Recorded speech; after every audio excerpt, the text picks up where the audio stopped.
Assalamu alaikum warahmatullahi wabarakatuh. Rabbi shrah li sadri wa yassir li amri wahlul 'uqdatam min lisani yafqahu qawli. Welcome back, dear brothers and sisters. Alhamdulillah and congratulations to all of those who have successfully finished our Madina book 1. And inshaAllah we'll be embarking into the journey of Madina book 2. And basically we'll be just reinforcing all the concepts we learned, and we'll be learning some very interesting and very new concepts inshallah. So today's will be the class 1 on Madina book 2, and this will be lesson number 1, which will be lesson on inna. So what is inna? Inna is harfu tawqid wa nasbin. What does it mean? Because we know, we have learned about harf. It is a word which doesn't make any sense on its own, so it belongs to the category of particle. So what is tawqid? Tawqid means to emphasize, to stress the importance. Something which when you say inna, so you're giving a lot of stress to that sentence. And nasbin means inna will make a noun mansoob. So we're going to learn in detail inshallah. So this is called a particle of emphasis and nasb, harf tawqid wa nasbin. So inna, it always comes and attaches to a jumlatul ismiya. So we know there are two types of jumla, jumlatul fa'liya and jumlatul ismiya. So inna will always come in jumlatul ismiya. So we know in jumlatul ismiya what we have is we have mubtada and we have khabar. Let me give an example of jumlatul ismiya. For example, if you see as-sayyaratu jamilatun. So here we have as-sayyaratu is a mubtada which you are very well aware of, and jamilatun is a khabar, one word which is marfu. Okay, so in jumlatul ismiya, mubtada is always marfu, it will have damma, and khabar, if it is one word, we know that it will have damma. So this is the normal sequence of jumlatul ismiya, where you have mubtada and khabar. So what happens when inna comes and attaches into jumlatul ismiya? So just see here what happens here. As-sayyarata, inna as-sayyarata jamilatun. So what happened here, that the damma, it changed into fatha. So whenever the inna comes, what happens to the noun? The mubtada which was there in the jumlatul ismiya, that becomes a mansoob noun. So this is called harf nasbin, where the noun becomes mansoob and jamilatun remains jamilatun, it remains the khabar. So what is this word which has turned itself into a mansoob? It's called as ismu inna. So whenever you have inna, what we will have is, we will have what is called as ismu inna, which will always be mansoob, which means it will have fatha, ending with a fatha. And jamilatun is called khabru inna.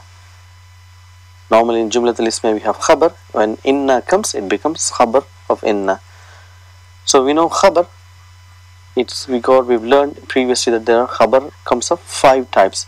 So all these 5 types will comes in along with inna as well. If it is one word, it will be nakira, it's indefinite. Then we have fragments, 2 types of fragments, which is jar majrur shibu jumla khabar and zarf shibu jumla khabar. And 4th type of khabar will be jumlatul fa'liya coming as a khabar, and the 5th type will be jumlatul ismiya coming as a khabar. So these will remain the same. The only thing what will change is the mubtada will be called ismu inna, and that will be mansoob. Let's take a very famous example, what we've learned. Just we say Allahu Ghafuru Rahimun. So what do we have here? We have Allah, the word Allah as mubtada, and we have Ghafurun Rahimun. Ghafurun is khabar, and Rahimun is also khabar number 2 for Allah Azza wa Jal. So here we have got Allahu, the word, the noun with the Dhamma. So now when we bring inna, so what happens? Allahu, the word Allahu will become Allah. Inna Allah Ghafur Rahimun. So the Ghafur Rahimun will remain same. So Inna Allah Ghafur Rahimun. So Allah is called Ismu Inna. So we got Inna, Harf Tawqeed wa Nasbin. And whenever there is Inna, what we're looking for? We're looking for Ismu Inna and we're looking for Khabar Inna. So what is Khabar Inna here? Is Ghafurun Rahimun, and Ismu Inna is always Mansoob and Ghafur Rahimun is Khabar Inna. So one more example just to understand this concepts. We got Hamidun Talibun. So you've done this before in the previous lesson as well. Hamidun Talibun or Hamidun Tabibun. So Hamidun is Mubtada and Talibun is Khabar. So if we bring Inna, what will happen? Hamidun will become Mansoob. How will it become? It will be Hamidan, because Inna is a Harfu Nasbin.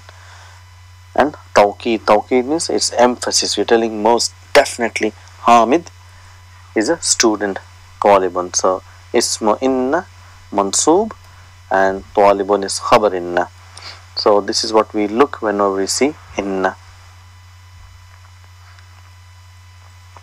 So if we look at the Quran, the very famous, we'll be reading this plenty of time in our Salah. Wal Asr. So what do we read? Innal insana. So if you see here, it's a mansoob now. Now do we say Innal insana lafi khusr. So what do we have here? We have la. So this is another type of emphasis which we're going to learn later on, inshaAllah. This is why the scholar says that Arabic cannot be translated. The only thing what we read in Quranic translation is most definitely man is in loss. See, fi khusrin is jar majrur shibu jumla khabar, fi and khusrin. So it's a khabar for inna, and insana is ismu inna. But here we got a double emphasis which cannot be translated. Only if you understand Arabic, so we can understand the beauty and the impact what Allah Ta'ala is trying to say. So innal insana la fi khusrin. La is also another type of harf tawqeed which we'll learn later, inshallah. So one more is this innal munafiqina. See, munafiqina harfu nasbin. So most definitely munafiq fi darkil asfali. So fi is harf jar, ad-darki isim majroor, and what is al asfali? So if you look at the noun here, starting with al same noun ending, so this will be a naat. So how do we translate? We'll translate naat first and then man'ud. This is asfali is the lowest, darki is like a pit. So most definitely the munafiqeen will be in the lowest pit, minan nar, from of the fire.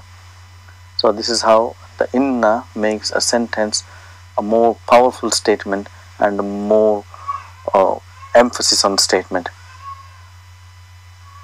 inshallah.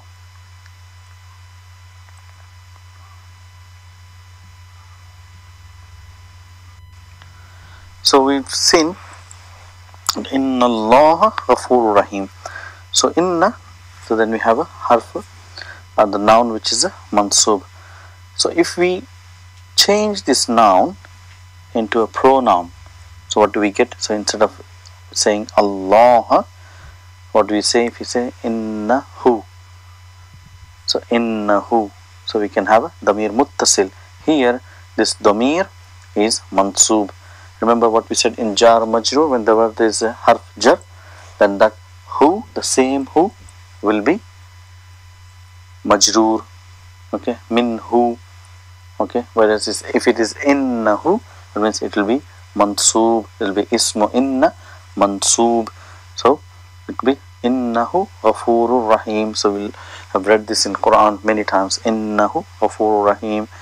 So here hu will be ismu inna mansoob, and again we're looking for a khabar inna.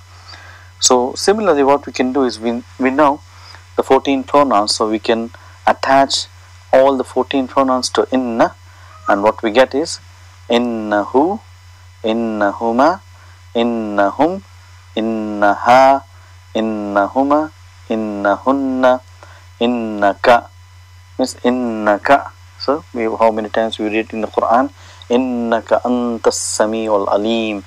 See, innaka means you're telling, we're giving more emphasis, saying most definitely you, and again we say anta to give a double emphasis, which cannot be translated. Only if you understand, we can enjoy the beauty of this. Innaka antas samiul alim.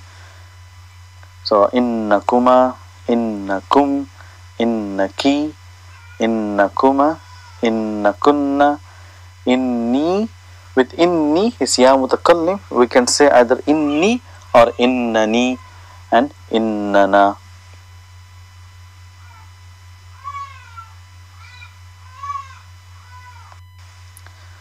So this is how we can attach pronouns to inna and be looking for isma inna, khabar inna.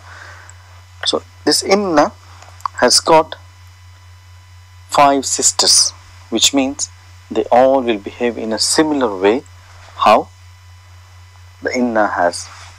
That means it will have a isma inna and it will have a khabar inna and it will make a noun mansoob.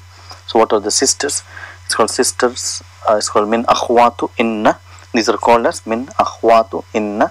Is anna, ka anna, layta, lakinna, la'alla. So these are the 5 sisters. Is inna, anna, ka anna, layta, lakinna, la'alla.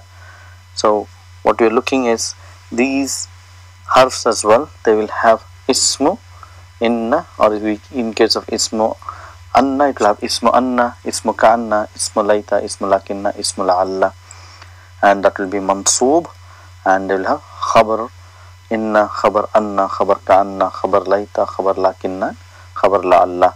So let's practice this again. So inna, anna, ka anna, layta, lakinna, la'alla. Do it again. Just do it with me. Inna, anna, ka anna, inna, anna, ka anna, layta, lakinna, la'alla. These are the 6 particles which will make a noun mansoob. So if we just practice la'alla, because this will be the noun which we'll be using in the lesson very shortly. So if we attach a noun to this as well, so how we will do this? The mir muttasil will be ismu la'alla mansoob. This will be la'allahu, la'allahuma, la'allahum, la'allaha. La'alla means it has 2 meanings. La'alla has 2 meanings. One is called hope and the other is fear. So in lesson number 1, what we'll be doing is the meaning of hope. La'alla means hope. So normally if we say kaifa haluk, la'allaka bi khair, I hope you are well. So la'alla. So la'allahunna, la'allaka, la'allakuma, la'allakum, la'allaki, la'allakuma, la'allakunna, la'alli, la'allana. So these are the 14 pronouns which can be attached. It can attach to all the 6 inna, min akhwatu inna, all of those, inna, anna, ka anna, layta, lakinna, la'alla. So inshallah we'll end this lesson today here and we'll practice, and in the next video we'll be doing some more concepts and we'll be going into the main lesson from Madina book 1 inshallah. Assalamu alaikum wa rahmatullahi